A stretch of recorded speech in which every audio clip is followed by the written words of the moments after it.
दो अलग अलग मसले हैं। वोटर लिस्ट का जहां तक सवाल है, उसके विरोध में बहुत सारे लोग हैं और वो इसलिए हैं क्योंकि अभी 1 साल पहले बिहार में चुनाव हुआ है, पूरे देश के साथ बिहार में भी चुनाव हुआ है। इलेक्शन कमीशन ने ही वोटर लिस्ट बनाया, उसके आधार पर उसी वोटर लिस्ट में जिनका नाम था उन्होंने पार्लियामेंट का इलेक्शन किया है, प्राइम मिनिस्टर का चुनाव हुआ है। अब साल भर में ऐसा क्या हो गया कि उस पूरे वोटर लिस्ट में आपको इंटेंसिव रिवीजन की ज़रूरत है? भाई हम लोग की तो यही मांग है कि जो 14 अभी 2024 में लोकसभा चुनाव के लिए जो वोटर लिस्ट का इस्तेमाल किया गया है, उसी का इस्तेमाल इस बार भी होना चाहिए। अब उसमें जो संशोधन करना है, कोई 18 वर्ष से ज़्यादा का अगर है, 1 जनवरी 2025 को हो गया तो उसका नाम जोड़ दीजिए। अगर किसी की मृत्यु हो गई है या कोई पलायन कर गया है, छोड़कर चला गया है, उसका नाम काट दीजिए।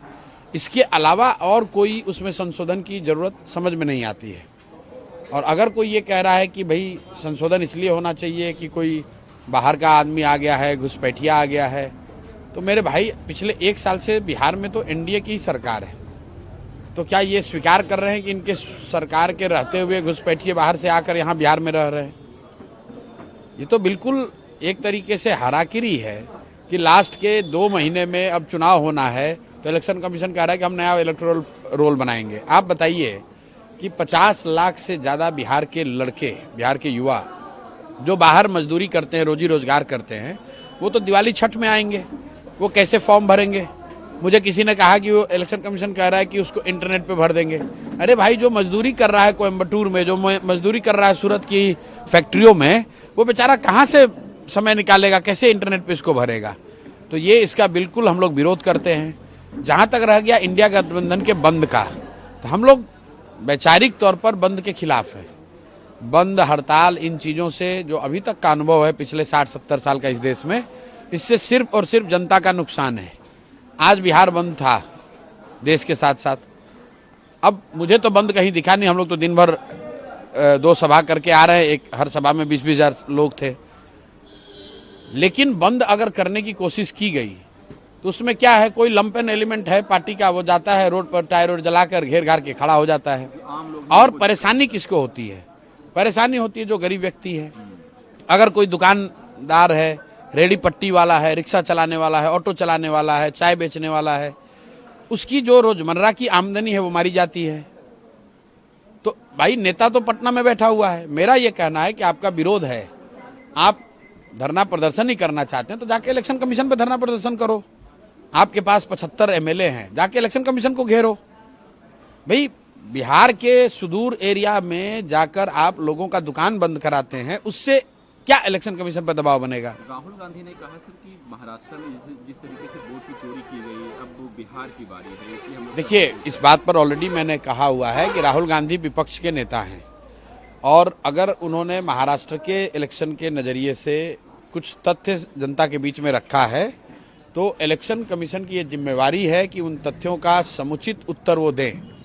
जहाँ तक मैंने जो पढ़ा लिखा, देखा, समझा, जो राहुल गांधी ने जो बातें कही हैं और उसके जवाब जो इलेक्शन कमीशन ने दिया है, वो विश्वसनीय बहुत नहीं है, वो बहुत विश्वास नहीं जगाता है।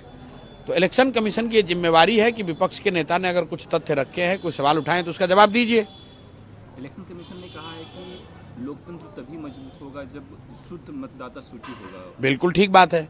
तो क्या इलेक्शन कमीशन ये मान रहा है कि अभी जो 2024 में लोकसभा का चुनाव हुआ वो शुद्ध मतदाता सूची से चुनाव नहीं हुआ था? क्या इस देश की पार्लियामेंट, देश का पार्लियामेंट और प्रधानमंत्री का चुनाव अशुद्ध मतदाता सूची के द्वारा किया गया है? पहले इलेक्शन कमीशन ये स्वीकार करे कि जो 24 का मतदाता सूची था वो शुद्ध नहीं था, तभी तो बात बनेगी। दोनों बात तो इलेक्शन कमीशन की सही नहीं हो सकती है।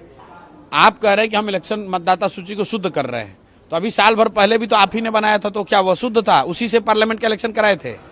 और अगर वो अशुद्धता आ गई इलेक्शन के, लोकसभा इलेक्शन के बाद, तो अशुद्धता क्या है?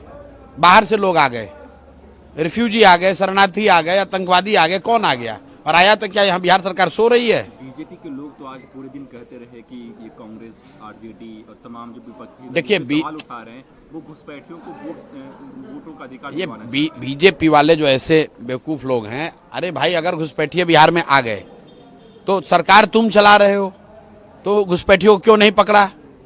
तो घुसपैठियों को क्या बीजेपी वाले बिहार में लेकर आए हैं? 50 लाख बिहार के बच्चे जो बाहर मजदूरी कर रहे हैं, क्या वो बिहार के लिए घुसपैठिए हैं? उनको मत का अधिकार होना चाहिए कि नहीं होना चाहिए? अगर कोई आदमी यहाँ से जाकर गुजरात में, महाराष्ट्र में नौकरी मजदूरी कर रहा है और चुनाव के समय में आकर यहाँ वोट करना चाहता है, तो उसको मत का अधिकार होना चाहिए कि नहीं होना चाहिए? बस बात खत्म। इलेक्शन कमीशन ने अपने एक्स के अकाउंट के डीपी में जो है वो आर्टिकल 326 का रूल लगाया है। भाई आर्टिकल 326 क्या है? आर्टिकल 326 मत का अधिकार है कि 18 वर्ष से ज्यादा हर एलिजिबल भारतीय नागरिक को मत देने का फंडामेंटल अधिकार है। आर्टिकल 326 वही है। तो अगर इलेक्शन कमीशन ने लगाया है तो इसमें क्या है? बस ठीक बात है। 18 साल के हर, हम लोग भी तो यही कह रहे हैं कि भाई 18 साल से ज्यादा उम्र के हर बिहार के नागरिक को अभी आने वाले चुनाव में मत देने का अधिकार होना चाहिए। उसको बेकार का ये डॉक्यूमेंटेशन के जाल में फंसाकर उसको आप डिबार नहीं कर सकते हैं। इलेक्शन कमीशन को नागरिकता जांचने और नागरिकता देने या रखने लेने का अधिकार नहीं है। सुप्रीम कोर्ट का जजमेंट है। इलेक्शन कमीशन का ये अधिकार क्षेत्र के बाहर का चीज है। तो आप कौन होते हैं पूछने वाले कि भैया अपना नागरिकता प्रूव करो? ये काम इलेक्शन कमीशन का नहीं है, ये काम होम मिनिस्ट्री का है, सेंसस वालों का है। तो होम मिनिस्ट्री तो यहाँ पर बीजेपी वाले ही चला रहे हैं, देश में अमित शाह चला रहे हैं। आपको लगता है जो विपक्ष आरोप लगाता है कि इलेक्शन कमीशन बीजेपी की बी टीम की तरह काम करे, वो कहीं न कहीं सही है? भाई विपक्ष आज बोल रहा है, बंगाल चुनाव के जीतने के बाद मैंने कहा कि अगर इलेक्शन कमीशन पार्शियल न होता तो बंगाल में बीजेपी को 70 सीट भी नहीं आता, 40-50 सीट आता। ये सामान्य लोगों की समझ है कि इलेक्शन कमीशन हर तरीके से जो सत्तारूढ़ दल है या गठबंधन है उनकी मदद करता है, लेकिन अंततः लोकतंत्र में जनता मालिक है। कितना भी आप ऊपर नीचे कर लीजिएगा, अंततः होगा वही जो जनता चाहेगी। एक वीडियो वायरल हो रहा है सर पटना की, जिसमें तेजस्वी यादव, राहुल गांधी एक बैन पे हैं, वो प्रोटेस्ट कर रहे हैं, लेकिन उसी बैन पे पप्पू यादव चढ़ना चाह रहे हैं, कन्हैया कुमार चढ़ना चाह रहे हैं, लेकिन सिक्योरिटी उनको धक्का दे रही है, वो नीचे गिर जा रहे हैं। भाई ये उनका इंटरनल मामला है। जहाँ तक कन्हैया कुमार जी का सवाल है, मैं ऐसा समझता हूँ कि वो बिहार में कांग्रेस के सबसे प्रभावशाली नेताओं में है, वो चाहे कांग्रेस में हो।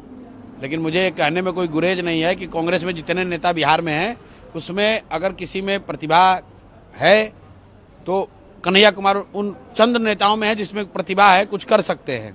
और अगर कांग्रेस उनका इस्तेमाल बिहार में नहीं कर रही है तो ये दिखाता है कि जो बात हम लोग कहते हैं कि कांग्रेस बिहार में आरजेडी की पिछलग्गू पार्टी है, और आरजेडी का जो नेतृत्व है वो कन्हैया कुमार जैसे लोगों से इतना घबराता है कि वो सोचता है कि कोई नया आदमी आ जाएगा तो हमारे नेतृत्व को चुनौती हो जाएगी, या हमारे पिछलग्गू बनकर वो हमेशा नहीं रहेगा। इसलिए आरजेडी वाले नहीं चाहेंगे कभी कि कन्हैया कुमार जैसे लीडर कांग्रेस में, या उस तरह के और भी जो काबिल लड़के हैं, वो कांग्रेस में कभी सक्रिय हों। भाई जब गाड़ी पर आप प्रोग्राम कर रहे हैं, जो वीडियो हम लोगों ने देखा है उसमें तो बीसीओ लीडर खड़े हैं, उसमें कन्हैया कुमार भी हो सकते थे।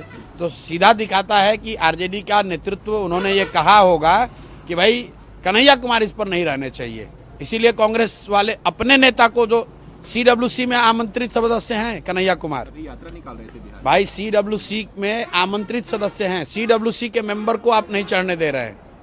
तो ये कांग्रेस की स्थिति को बताता है और इस बात को कहीं न कहीं प्रमाणित करता है जो हम लोग कहते हैं कि कम से कम बिहार के नज़रिए से कांग्रेस का कोई वजूद नहीं है, कांग्रेस का कोई अस्तित्व नहीं है। ये बिहार में आरजेडी का पिछलग्गू पार्टी है। जो लालू जी या राजद का नेतृत्व तय करता है, कांग्रेस वाले बिहार में वही करते हैं।